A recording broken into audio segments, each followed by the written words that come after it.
Our next feature in this programme is the cardiology specialist section. We hardly need to say that we hope it'll interest non-cardiologists because it deals with ventricular tachycardia. You may have seen a paper in The Lancet last year which shows how often ventricular tachycardia is misdiagnosed as supraventricular tachycardia. Of course, undiagnosed ventricular tachycardia is dangerous, so we've talked to the authors of that paper. Of course, ventricular tachycardia may present in a wide range of different manifestations. For example, the young person with no important heart disease may present with minor palpitations in the general practitioner's surgery, or indeed may be totally asymptomatic.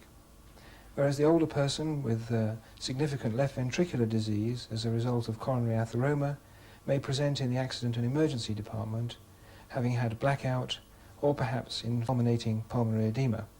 There are many factors which determine the exact mode of presentation, the most important of which are the length of time the tachycardia is present, the rate of tachycardia. Generally, the faster the tachycardia, the more hemodynamically unstable it is, the presence or absence of important left ventricular disease, and in those patients with coronary disease, the extent of that disease.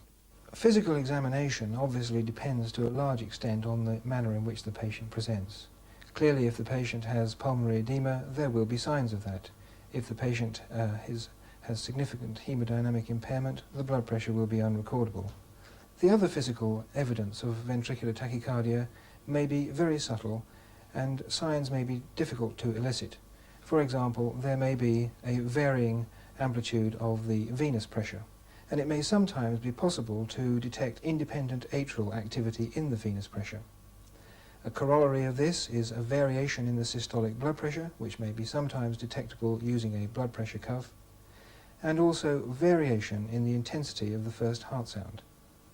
Coronary artery disease is the commonest cause of ventricular tachycardia, and while we'd all think of it in a patient with acute infarction, the chronic and recurrent tachycardias caused by the scars following infarction can be more dangerous and more difficult to recognize and treat.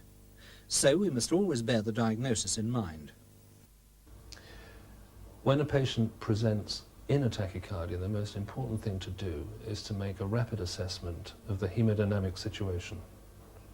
The hemodynamics may be so unstable that it is impossible to make a recording of the electrocardiogram. In situations such as that, the patient must be treated urgently. However, if it is at all possible to record the electrocardiogram, a rhythm strip should be taken first of all, and this should be followed by recording the 12-lead electrocardiogram if possible. There are three important electrocardiographic features which enable the diagnosis of ventricular tachycardia to be made with some certainty from the surface electrocardiogram. The first is the breadth of the QRS complex. If it's more than 140 milliseconds broad, that is 3.5 small squares on ECG paper run at 25 millimeters per second, then the diagnosis of ventricular tachycardia is very likely. The second is atrioventricular dissociation, and it's important when trying to assess whether there is independent P-wave activity to look in the leads where the P-wave is most big, for example lead 2 and lead V1.